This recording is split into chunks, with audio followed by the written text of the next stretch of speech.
Bismillahirrahmanirrahim. Assalamualaikum warahmatullahi wabarakatuh. Yang saya hormati para pejabat di lingkungan Bappenas dan yang mewakili kementerian dan lembaga, dan wabil khusus Pak Fahmi dari LP3IAS, sahabat saya Profesor Didin, Pak Nuri,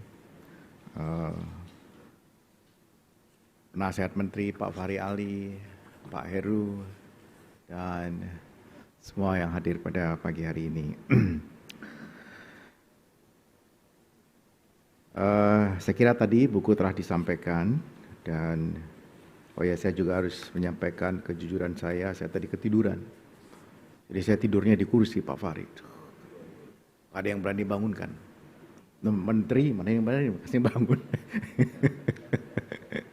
Pagi tadi saya ngejar acara untuk menyerahkan sumbangan pemerintah Indonesia ke Palestina sama Presiden dan beberapa menteri yang lain.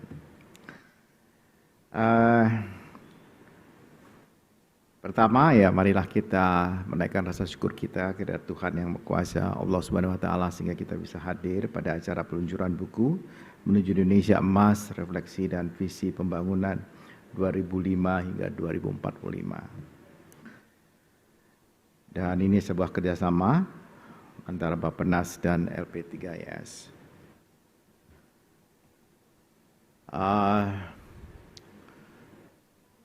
Indonesia Emas 2045 itu, saya baru saja membaca kritikan dari Universitas Indonesia, dari lembaga LPM UI, yang mengatakan sepertinya Indonesia 2045 itu berat untuk graduasi dari middle income trap. Kayaknya berat. Dengan perhitungan sederhana saja, menggunakan rule of thumb angka 72, ya kalau kita mau 2 kali lipat dari yang sekarang saja, kalau dengan tumbuh 5%, berapa lama, dan seterusnya. Dan ya memang kalau disederhanakan seperti itu, saya sedikit percaya mengenai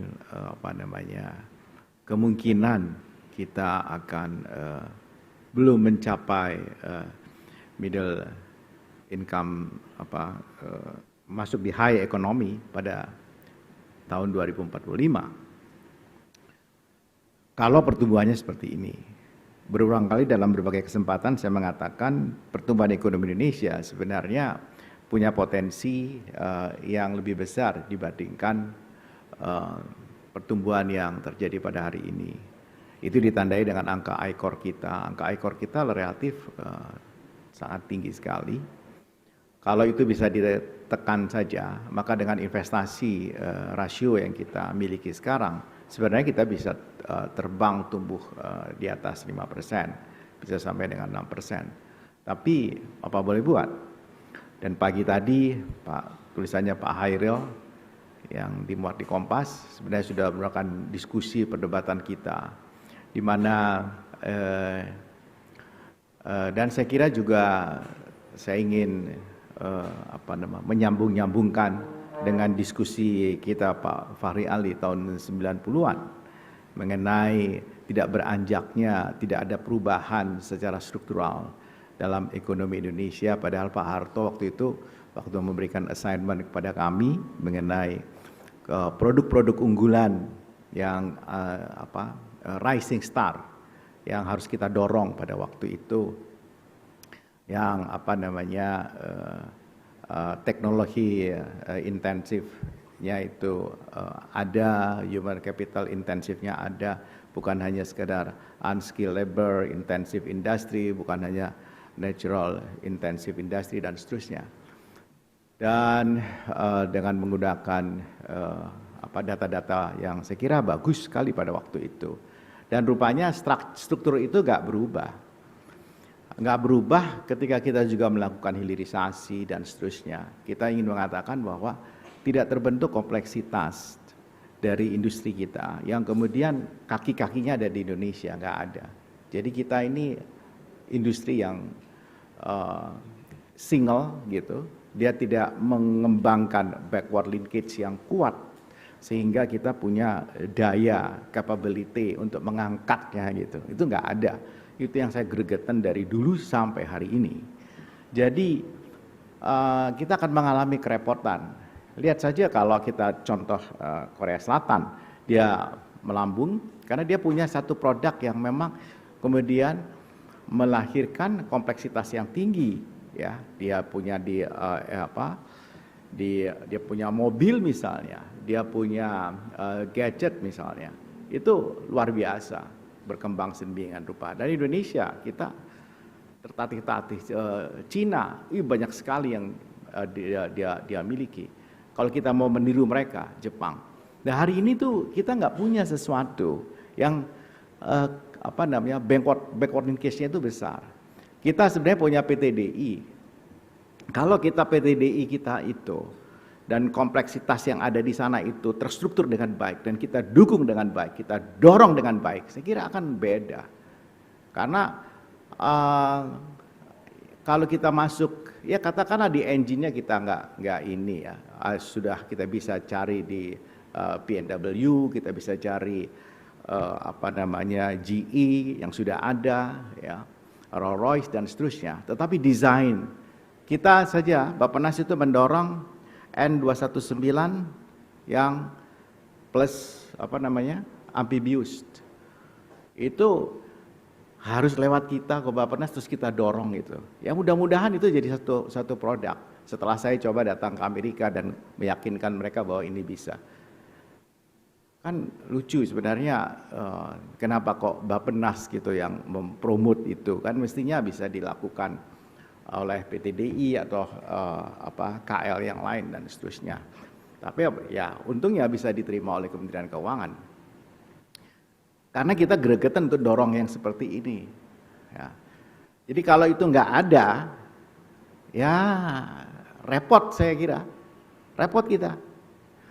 Dan tradable goods kita kan banyak kan barang-barang makmin, makanan minuman. Kalau kita lihat entrepreneur kita ya dagang, trader pada kan. Nggak ada entrepreneur, nggak ada maker, itu nggak ada maker. Sedikit kita maker. Begitu kita bilang hebat, kita masuk di digital, kita hanya bikin apa? Platform untuk marketplace, that's it. Tapi kita nggak bikin produknya, bikin goods-nya itu nggak ada gitu, secara bisnis. Itu yang menurut saya kegregetan kita itu. Ini yang desain ini yang harus kita punya. Dan itu harus yang lead itu produk saya kira. Kalau nggak ada produk itu, jangan mimpi. Harus ada produk yang take a lead dan kemudian kita desain baru, bener itu. Kalau kita B spektrum oke, tapi kalau menujunya kemana? Ya, saya kira itu. Masa seberapa lama kita membangun pembangkit tenaga listrik misalnya, ya, untuk membuat power plant gitu. Kita sampai hari ini kita nggak bisa itu bikin power plant, Pak Heru. Kita termasuk penghasil pupuk di dunia, tapi karena commonality-nya terlalu luas, dulu kita pakai mereknya macam banyak mereknya. Sekarang kita tidak mastering satupun untuk pabrik pupuk. Kita bisa jadi tukangnya, kita bisa perbaikinya, tapi kita nggak bisa membuatnya. Saya punya pengalaman pribadi mau bikin processing dengan alfa-lafal pada waktu itu untuk bikin epoxy resin misalnya. Itu setengah mati, pemerintah pun tidak berpikir, tidak. Kita ingin bikin petrochemical kompleks di Indramayu itu nggak disahuti dengan baik.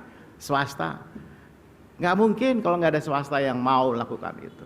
Untuk kita masih punya national brand, tapi kan soal apa? Perut, Indomie. Orang Afrika pikir itu dia punya, ya kan?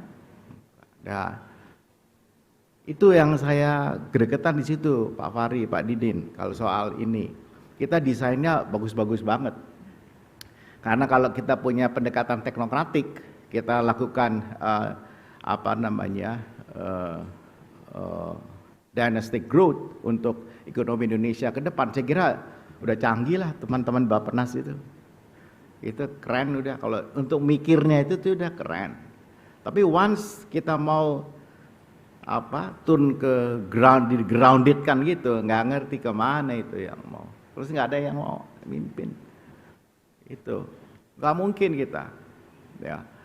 Kalau kita ini, tadi pagi saya ada berita mengenai Indonesia termasuk salah satu dari 6 negara kalau masuk ke Jepang itu harus tes TBC. Kalau lebih dari 3 bulan mau tinggal di sana, tapi itu kan memalukan memang. Karena kita nomor 2 jagoan TB sekarang, angka insidensi kita nomor 2 di dunia. Jadi bisa saja di dalam ruangan ini ada yang TB tapi karena nggak pernah tes, gitu. Jadi kita punya kekhawatiran dan sehingga lihat bahaya juga ini kita di sebelah kita ini orangnya TB apa nggak batuk gimana gitu, ya kan, TBC. Dan TBC itu bisa ke TBC ke mata, ke tulang, ya kan, kayak almarhum Pak Habibie kan kenanya ke tulang. Coba jadi itu soal kesehatan kita juga terpuruk, ya. Stunting kita, kepala-kepala daerah hanya kalau untuk mengejar pujian dia bilang sudah turun. Seenaknya ngitung angkanya, tapi mereka pada dasarnya kagak ngerti itu bagaimana untuk mengatasi stunting. Saya bilang untuk mereka yang beragama itu Islam, Quran itu jelas mengajarkan itu yang soal 3 bulan. Saya sampai hafal itu ayat itu. Wawaisonal isana bibalidahi isana hamaluthu umuhu kulha wa doahu kulha wa hamluhu wa fisoluhu salasuna syahro. 30 bulan. Itu memang perintahnya gitu. Dan bayi itu pembentukannya itu paling penting di 30 bulan. Terjadi sampai kemudian lahir dan masa disapihnya. Itu menentukan dia stunting atau tidak. Ibunya pertama mengenai sederhana kan, tingkat HB-nya tinggi enggak, input dari proteinnya itu tinggi enggak gitu. Protein paling gampang kita dapat dari telur, 6,5 sampai 11 mg satu butir telur. Kalau perlunya 44 dengan yang lain minimal 2 telur. 1 kilo telur isinya 16 butir. Ke 1 bulan paling ibu-ibu dan atau perempuan-perempuan yang subur itu membutuhkan paling enggak 2 sampai 3 kilo. 1 kilo harganya 25.000 sampai 40.000. 175.000 sampai 120.000. Stunting itu satu isu. Jadi knowledge ini yang suka saya sampaikan di teman-teman itu kayaknya jauh banget gitu loh. Padahal pendek sebenarnya. Jadi ada knowledge distance di kita soal ini. Jadi kegergetan ini menurut saya kalau kita refleksikan nanti dari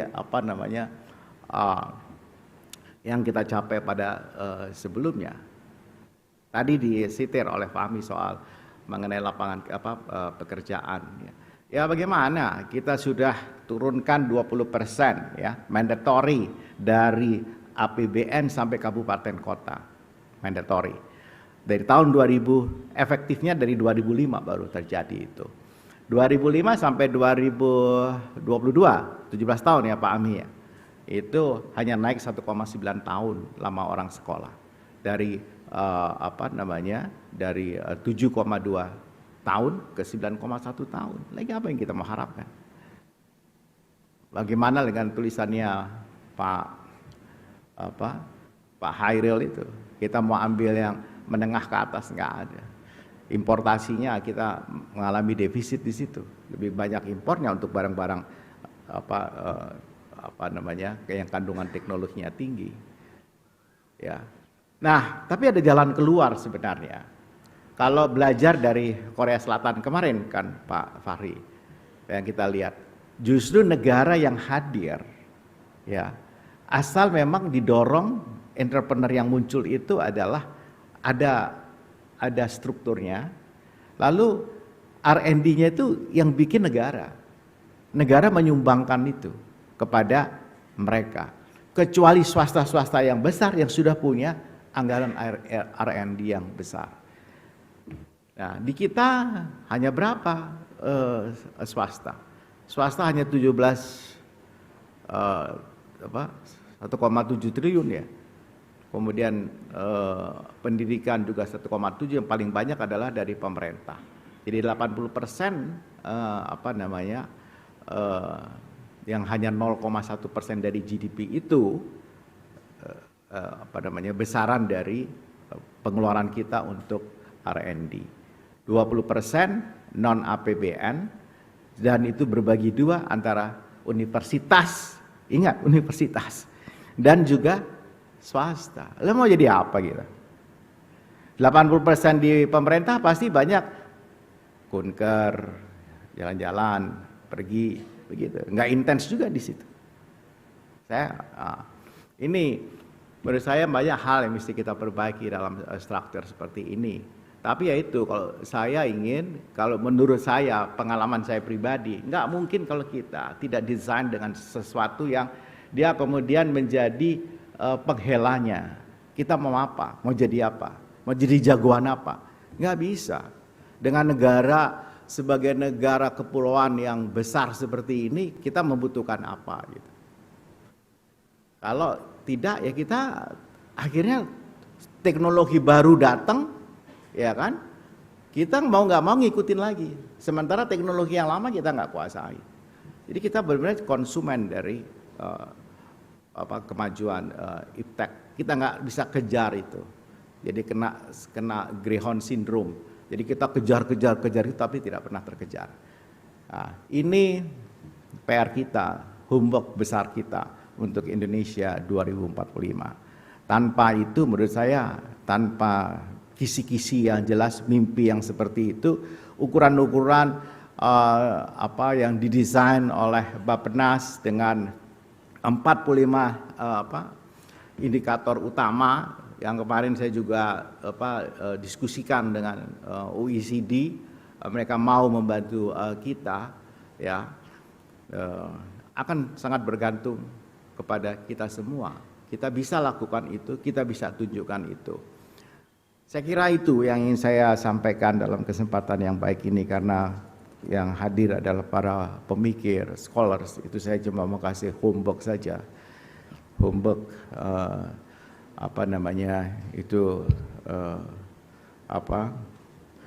Raul Dalio itu orang kaya, kekayaannya itu hampir 20 billion US dollar, hedge fund, tapi juga pemikir, filantroper itu, dan pemikir. Nggak banyak pemikir-pemikir yang juga akhirnya jadi entrepreneur dan kemudian kaya raya. Termasuk yang pernah saya temuin adalah Michael Porter, punya private jet, tapi mikirnya bener gitu. Nah, jadi mikirnya itu bukan mikir yang nggak bener. Kritik boleh gitu, tapi dia punya asumsi, dia punya policy, punya sesuatu yang dia tawarkan dan kemudian bisa dikerjakan. Jadi proven gitu. Orang-orang proven ini yang kita perlukan, jadi pemikir tapi proven. Ya, lalu kalau Pak Kennedy dari tadi ngeliat saya, dia punya pabrik, dia buktikan di sana dia bisa bikin itu maggot, dia bikin sampah. Saya sudah datang ke tempatnya dia, sampah yang menggunung di depan tempatnya dia ubah jadi itu. Tapi kan nggak banyak orang-orang seperti Kennedy. Ini kebetulan aja karena namanya persis nama Presiden Kennedy. Jadi saya mau berhenti di sini. Terima kasih atas kehadiran ini semua. Mari kita tunggu Indonesia Emas 2045, kita desain dengan baik. Ya, kita tahu juga Indonesia ke depan jumlah penduduk dengan kita punya TFR yang semakin turun karena keberhasilan dari BKKBN, dan sampai sekarang juga anak-anak muda cenderung untuk menunda pernikahan. Setelah menunda kemudian menunda lagi punya momongan. Yang terjadi adalah kita akan lebih cepat tua dan belum kaya.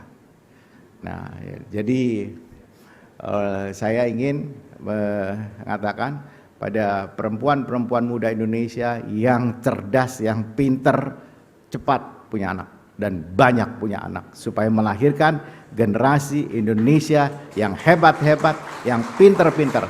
Karena kalau ibunya pinter, ya ibunya pinter, sehat dan itu kata Bung Karno, generasi itu akan terus dan menjadi generasi yang hebat. Terima kasih. Assalamualaikum warahmatullahi wabarakatuh. Waalaikumsalam warahmatullahi wabarakatuh. Terima kasih Pak Menteri.